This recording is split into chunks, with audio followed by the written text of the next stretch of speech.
Supposons que Trump 2.0 soit parfaitement conscient de ce qui va se passer entre la Russie et la Chine. Tout d'abord, Poutine et Xi Jinping vont se rencontrer à nouveau, le 3 septembre, à Pékin, pour la commémoration du 80e anniversaire de la fin de la Seconde Guerre mondiale du point de vue chinois. Et bien sûr, l'occupation japonaise de la Chine, qui pour les Chinois est encore plus importante que la guerre contre les puissances nazi-fascistes. Le forum de Vladivostok. Je peux imaginer qu'il y aura plus d'Américains cette année que l'an dernier, par exemple, parce qu'ils seront déjà sur place, disant « D'accord, nous voulons faire partie de cette grande initiative d'intérêt national russe visant à mettre en place un super réseau d'infrastructures économiques dans l'Arctique et en Extrême-Orient en même temps. » Ce qui est généralement le thème de base du Forum économique de Vladivostok.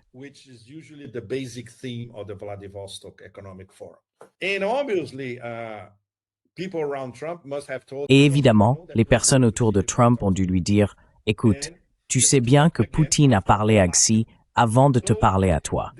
Et ils vont reparler après l'Alaska. » C'est là que la connexion BRICS au plus haut niveau, je dois encore une fois insister là-dessus pour vous tous, notre public, ils agissent en très étroite coordination, surtout la Russie et la Chine.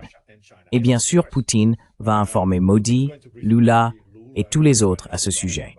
Nous ne savons pas à quel point cela va loin, car pour l'instant, les accords entre Poutine et Trump, qui ont été plus ou moins consolidés en Alaska, restent secrets pour tout le monde. Et ils ne veulent aucune fuite, ni du côté américain, ni du côté russe.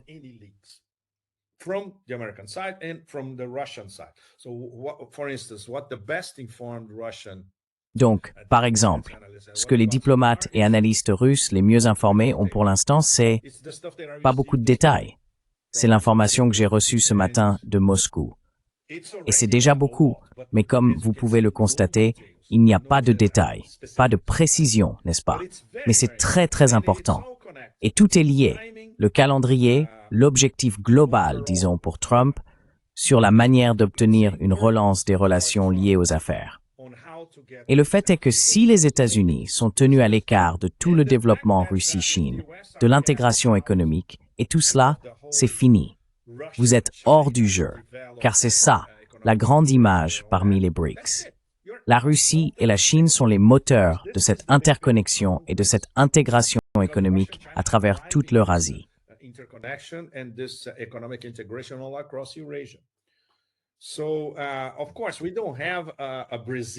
Alors bien sûr, nous n'avons pas de type Brzezinski dans Trump 2.0. Quand on regarde la Dream Team d'un côté et les débutants de l'autre, tu as vu le début, Danny, quand c'était 5-5. J'ai fait l'analyse de la Dream Team et des débutants, et c'était, waouh, très embarrassant. Vraiment très embarrassant. Et 3-3, c'était encore embarrassant. Comment peux-tu comparer Lavrov avec le petit Marco Rubio? Et comment peux-tu comparer Ushakov, vieux renard, avec Witkoff? L'administration de Donald Trump en particulier, est très consciente des BRICS. Très consciente non seulement des BRICS, mais bien sûr des principaux BRICS, la Russie et la Chine, et de ce que fait la Russie. Mais c'est ainsi que Donald Trump présente la façon dont il a géré cela. Et je crois que la normalisation avec la Russie pourrait très bien être une tentative de faire ce que Donald Trump a dit depuis avant son élection, à savoir les séparer. Mais c'est exactement le point qu'il souligne ici.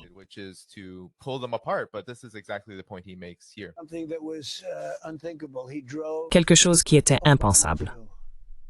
Il a poussé, et Obama aussi. J'ai arrêté cela. Et puis vous savez, une tragédie est arrivée. En fait, c'était une tragédie. L'élection a été une tragédie. Mais il a fait quelque chose d'impensable. Il a rapproché la Chine et la Russie. Ce n'est pas bon.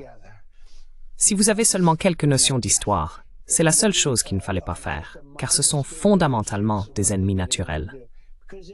La Russie possède d'immenses territoires. La Chine a une population immense, et la Chine a besoin des terres russes.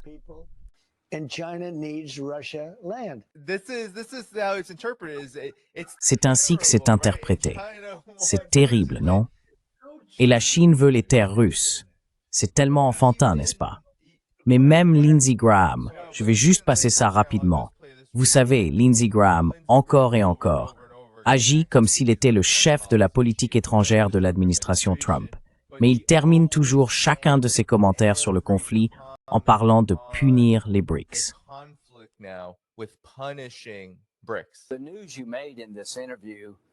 La révélation que vous venez de faire dans cette interview, pour moi, est bouleversante. Le président Trump a déclaré que Poutine souhaite qu'il rencontre Zelensky, que Poutine serait désormais d'accord pour une réunion trilatérale entre Poutine, Zelensky et Trump. C'est la plus grande avancée de la soirée. Je n'avais jamais entendu cela auparavant. Si cette réunion a lieu, je pense qu'il y aura une fin honorable et juste à cette guerre avant Noël. Enfin, avant Noël. Si cette réunion n'a pas lieu, alors je pense que Trump devra imposer des conséquences sévères à Poutine et à ceux qui achètent son pétrole et son gaz.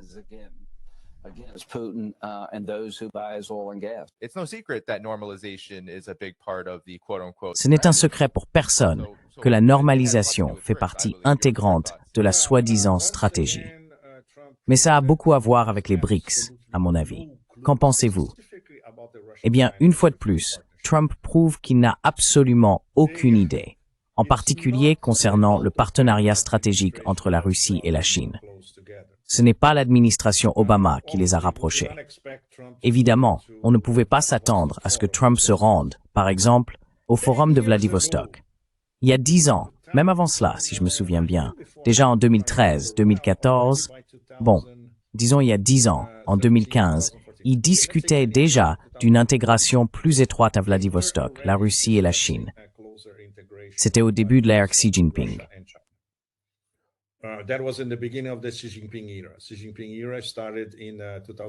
L'ère Xi Jinping a commencé en 2012.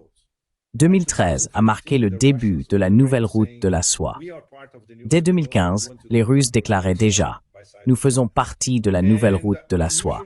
Nous voulons réaliser un projet côte à côte avec la Chine. » Ces sujets étaient généralement abordés lors du Forum de Saint-Pétersbourg, habituellement en juin, et à Vladivostok chaque mois de septembre.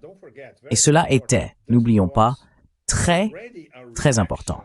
C'était déjà une réaction contre le soi-disant pivot vers l'Asie de l'administration Obama, une idée née au département d'État avec Kurt Campbell.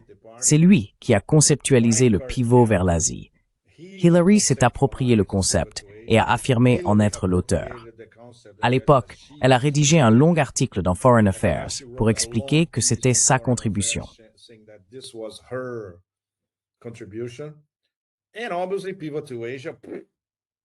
Et évidemment, le pivot vers l'Asie. Au final, il ne s'est rien passé. Mais la Russie et la Chine observaient de très près. Et c'était à l'époque où les BRICS se développaient encore petit à petit dans la première moitié de la décennie précédente. Mais encore une fois, il y a 10 ans, en 2015, la relation était très étroite. Et après Maïdan, après 2014, cela a commencé à s'accélérer. Donc évidemment, d'accord. Imaginez que Trump aurait fait ses devoirs. Il ne fait jamais ses devoirs sur rien. Mais au moins, quelqu'un dans Trump 2.0 pourrait prendre 10 minutes pour lui expliquer les bases, lui donner un article, quelque chose. Rien, bien sûr. Donc il ne sait pas. Et il ne sait toujours pas à quel point la collaboration et l'interaction entre les principaux pays des BRICS se sont intensifiées après qu'il a lancé sa frénésie tarifaire insensée. Il n'a aucune idée de la façon dont il les a rapprochés. Cela n'a rien à voir avec le passé. Trump a rapproché les BRICS encore davantage à cause de sa guerre tarifaire. C'est le point numéro 1. Nous n'avions jamais eu auparavant une situation où 4 ou 5 des principaux dirigeants des BRICS échangeaient des appels téléphoniques jour après jour entre eux. Le fait qu'ils prêtaient une attention très particulière à l'Alaska, encore une fois, c'est parce qu'ils savaient que Poutine les représentait. Et cela, disons-le, c'est une très petite victoire pour les BRICS pour le moment. Il n'y aura pas de sanctions supplémentaires contre eux, du moins pour l'instant.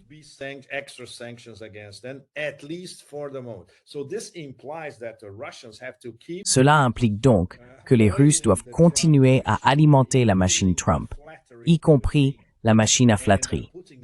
Et Poutine est un maître en la matière. Oui, je suis sûr que vous avez tous remarqué hier lorsque Trump rayonnait, disant que Poutine lui avait affirmé que cette guerre n'aurait jamais eu lieu s'il avait été aux commandes. C'est donc l'art de la flatterie stratégique. Et Poutine, ainsi que les personnes qui l'entourent, savent vraiment comment l'appliquer. Peut-être même que Lavrov aurait pu dire cela à Trump dans la salle pendant la réunion.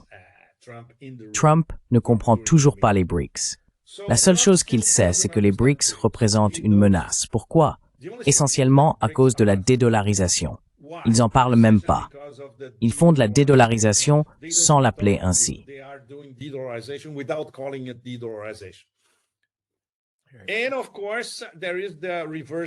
Et bien sûr, il y a aussi l'angle Nixon inversé.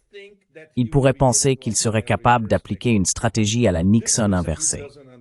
Cela signifie qu'il ne comprend pas tout du partenariat stratégique entre la Russie et la Chine, et à quel point il est déjà, il est déjà aussi étroit que possible.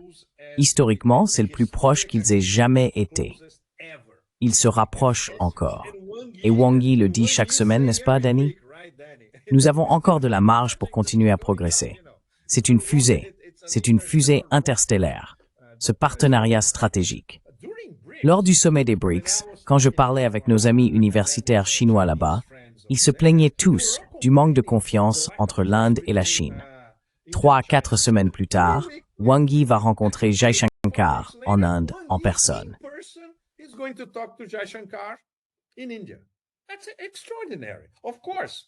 C'est extraordinaire. Bien sûr, tout cela est lié à cette intégration plus étroite des BRICS. Et ce que Lula a dit il y a quelques jours s'applique totalement. C'était l'un des meilleurs moments de Lula ces dernières semaines. Il a déclaré « Nous travaillons à une position des BRICS globale et coordonnée contre la guerre tarifaire ». Je me demande donc si quelqu'un dans Trump 2.0 comprend ce processus. Probablement pas. Probablement pas. Eh bien, nous avons parlé de la difficulté et de la complexité de la situation, et du fait qu'il pourrait ne pas être possible d'y parvenir dans un avenir proche. Mais il parle même de la nécessité d'expérimenter ensemble leur propre monnaie. Et rien qu'en faisant ce saut, je le dis depuis un moment, rien qu'en faisant ce saut, C'est le cas. il exerce une pression positive énorme sur les BRICS pour qu'ils poursuivent la dédollarisation, sans utiliser le terme dédollarisation, comme tu l'as dit, oui. Et c'est là où nous en étions, Danny, à la fin du sommet des BRICS à Kazan l'année dernière. Ensuite, il y a eu un long temps mort, novembre, décembre, janvier, février, mars, presque 5 mois sans rien. Les Brésiliens ne se sont réveillés qu'entre mars et avril. Ils ont organisé un sommet début juillet et il ne se passait toujours rien. Et typiquement au Brésil, à la dernière minute, ils ont assuré. Ce fut un immense succès. Tout le monde a travaillé d'arrache-pied, les Sherpas, tout le monde, les membres du Conseil des affaires des BRICS, tous les comités, etc. Et bien sûr, ce n'est pas un hasard si le lendemain de la fin du sommet des BRICS à Rio, Trump a lancé sa nouvelle offensive contre les BRICS. Il a senti le danger.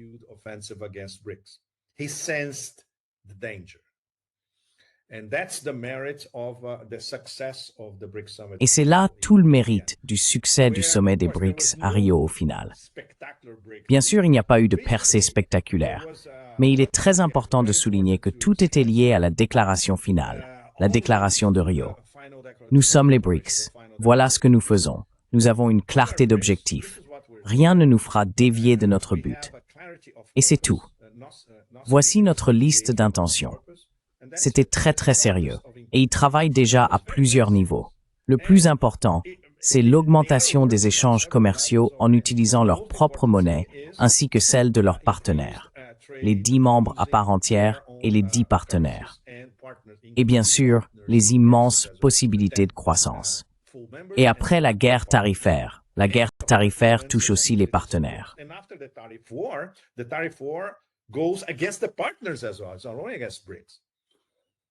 C'est uniquement contre les BRICS. Par exemple, les pays d'Asie du Sud-Est et ce rapprochement que nous n'avions pas auparavant avec les BRICS. L'Asie du Sud-Est fait désormais pleinement partie des BRICS, avec l'Indonésie comme membre à part entière, ainsi que la Malaisie, le Vietnam et la Thaïlande. Très, très important. Et quand les Américains voient cela, ils se disent « Oh mon Dieu, il nous échappe ». Oui, il vous échappe à l'instant même. Absolument. Absolument. Et bien sûr, 2 pays d'Asie centrale, très très importants en tant que partenaires, immensément importants. Donc, la question est la suivante. Quand on regarde le spectre des personnes autour de Trump 2.0, que ce soit au pouvoir ou en charge de la mise en œuvre des politiques, est-ce que ces gens comprennent quoi que ce soit à ce qui se passe autour des BRICS? Évidemment non. Évidemment non. Et beaucoup d'entre eux sont des néoconservateurs. Même s'ils ne le sont pas nominalement, ils ont une mentalité néoconservatrice.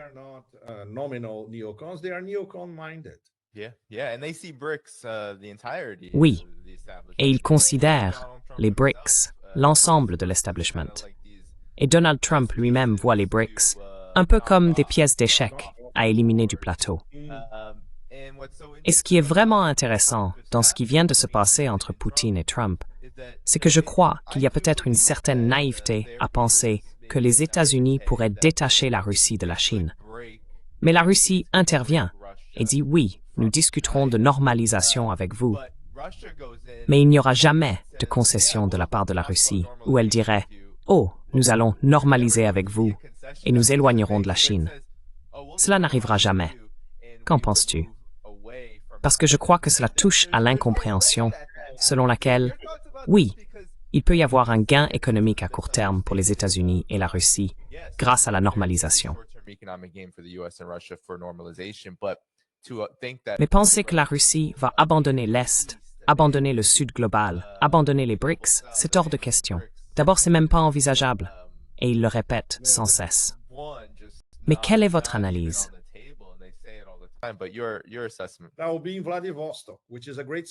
Ce sera à Vladivostok, ce qui est une excellente chose. Tu sais pourquoi? Parce qu'à la fin, lors de la session plénière qui va s'adresser à la session plénière, Vladimir Poutine en personne. Et d'habitude, Danny, il parle pendant 3 ou 4 heures. Oui. Nous allons avoir, directement de Poutine, l'affaire Post-Alaska, pour la première fois en direct, parce que pendant le défilé en Chine, il ne va probablement rien dire sur l'Alaska. Il va en parler à Vladivostok. La position de la Russie et de la Chine est très très claire, notamment sur ce qui a été discuté en Alaska, mais aussi sur les discussions géoéconomiques et géopolitiques plus larges.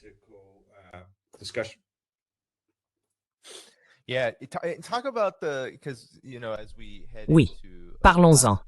Parce que, tu sais, alors qu'on arrive à la fin de l'émission, il reste environ 10 minutes, parlons de l'importance de l'OCS. Je veux dire, on a Modi, il va être présent. Il va y avoir un échange, une rencontre entre Xi et Modi. Il y en aura probablement une aussi avec Poutine, mais Xi et Modi vont se rencontrer. Et c'est encore une fois, à mon avis, un autre exemple des façons dont Trump, comme tu l'as dit, a vraiment rapproché les BRICS. Mais parlons de l'importance de cela. Nous n'avons pas pu aborder ce sujet jusqu'à présent. Eh bien, Danny, peux-tu imaginer quelqu'un dans l'administration Trump 2.0 qui comprenne l'OCS? Laisse tomber. PDG.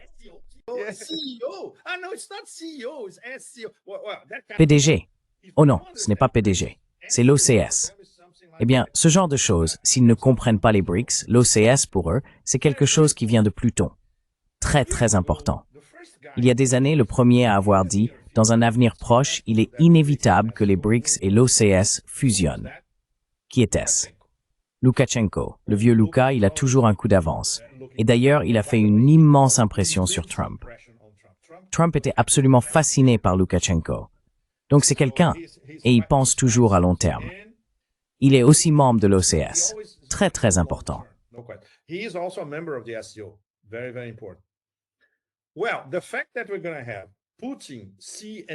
bien, le fait que nous allons avoir Poutine, Xi et Modi dans la même pièce à Tianjin, en Chine, pour discuter essentiellement de la sécurité de l'Eurasie en face à face pour la première fois lors du précédent sommet, ou plutôt lors des 2 précédents sommets, je crois que les 3 n'étaient pas réunis pour une raison ou une autre. Xi n'y est pas allé. Ou pardon, Modi n'y est pas allé. Maintenant, les trois seront là. Et j'espère, mon Dieu, que Pezeshkian sera présent.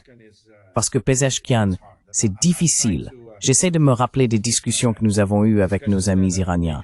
Mais il est difficile à accepter après Raisi. Mais bon, au moins, s'il est là, ces quatre principaux dirigeants des BRICS seront à la même table. These four top BRICS will be on the same table, the four leaders. And this involves everything, including Et cela concerne tout, y compris la prochaine attaque israélienne contre l'Iran, avec ou sans les États-Unis. Ils doivent donc en discuter entre eux et parvenir à une position commune une fois de plus. Maintenant, l'OCS, ces dernières années, c'est quelque chose dont nous avons déjà parlé auparavant. Elle est passée d'une organisation essentiellement centrée sur la sécurité et la lutte contre le terrorisme à une organisation axée sur la coopération économique. Ils discutent de projets de coopération économique. Les derniers sommets à Saint-Pétersbourg cette année et à Vladivostok l'an dernier. Les tables rondes de l'OCS sont extrêmement intéressantes et ils y parlent d'économie. Je crois que nous en avons parlé. Peux-tu croire que l'an dernier à Saint-Pétersbourg, à l'une des tables de l'OCS, les Afghans étaient présents et discutaient d'investissements économiques en Afghanistan avec des ministres russes, entre autres. Incroyable. Voilà ce qu'ils font.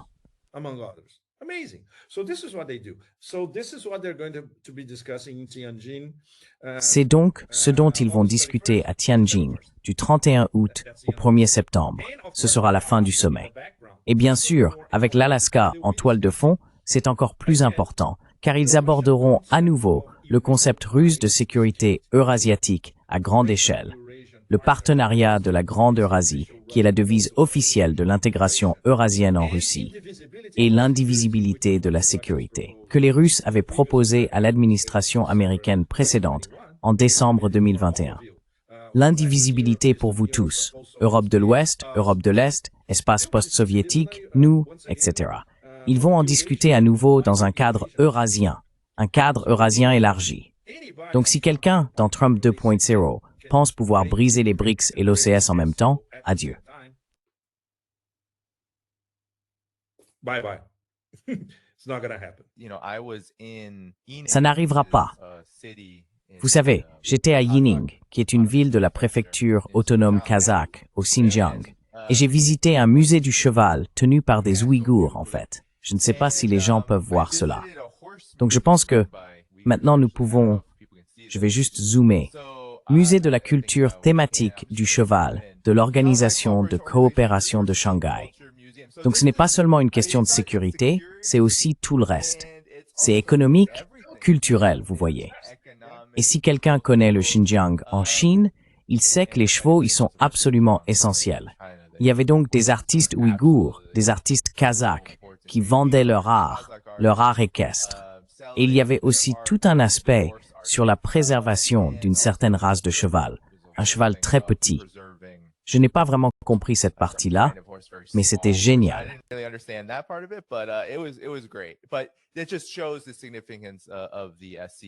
Mais cela montre simplement l'importance de l'OCS et à quel point elle va bien au-delà, et les BRICS aussi, bien au-delà de la simple idée de constituer une sorte de contrepoids à l'hégémonie des États-Unis. Il s'agit aussi vraiment de construire et de renforcer les liens entre eux. D'une certaine manière, la balle est dans le camp de Trump. Il ne pourra pas la vendre, mais il devra essayer d'expliquer à cet immense univers, anti-paix en Ukraine et même anti-normalisation des relations entre les États-Unis et la Russie, ce qui a été discuté en Alaska et ce qui devrait suivre. Bien sûr, Zelensky n'est qu'un acteur de seconde zone. Il ne compte pour rien. Et son successeur a déjà été choisi.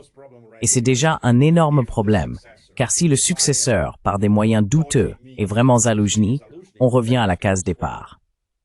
Il faudrait donc organiser de vraies élections populaires en Ukraine, ce qui reste une opportunité, une perspective aussi lointaine qu'une autre voie lactée.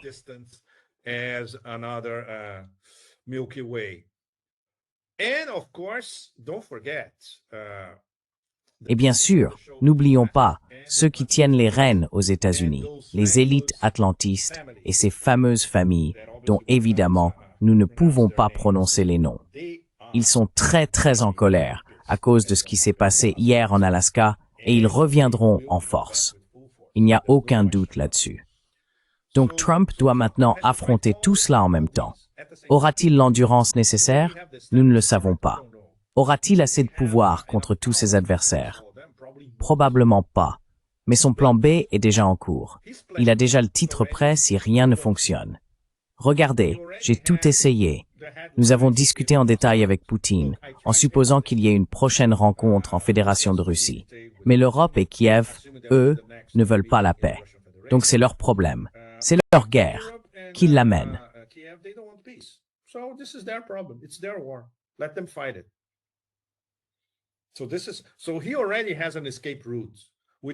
Il a donc déjà une porte de sortie qui, de son point de vue, consiste essentiellement à dire « D'accord, essayons de conclure un accord. S'il n'y a pas d'accord, il y a un sous-accord. C'est déjà bien. » Et du point de vue russe, c'est en fait assez similaire. Ils n'avaient pas besoin de l'Alaska. Ils n'avaient pas besoin de ce sommet. Ils n'y sont allés que parce qu'ils ont reçu, une fois de plus, de la part d'Ushakov, une proposition acceptable. Si la proposition ne se concrétise pas, ils pourraient même continuer à investir aux côtés de l'administration Trump dans une sorte de normalisation des relations entre les États-Unis et la Russie, en contournant même l'Ukraine. Ce sera extrêmement difficile. Mais les affaires sont les affaires. Et la levée d'un ensemble de sanctions très ciblées et précises contre la Russie, c'est possible. Trump peut le faire par décret présidentiel. Très simple. Et bien sûr, très important, Danny à tous, l'OMS continue.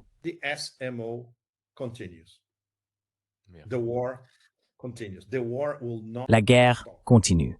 La guerre ne s'arrêtera pas. C'est très important.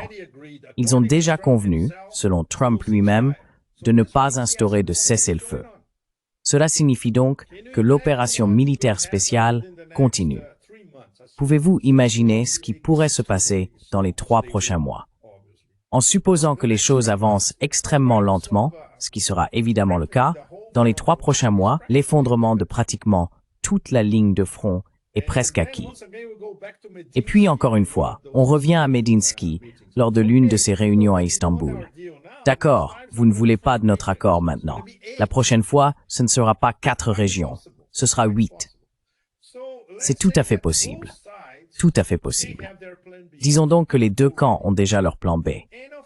Et bien sûr, ils essayent d'être magnanimes, mettent leur espoir dans « D'accord, initialisons doucement. Voyez si le plan A va. »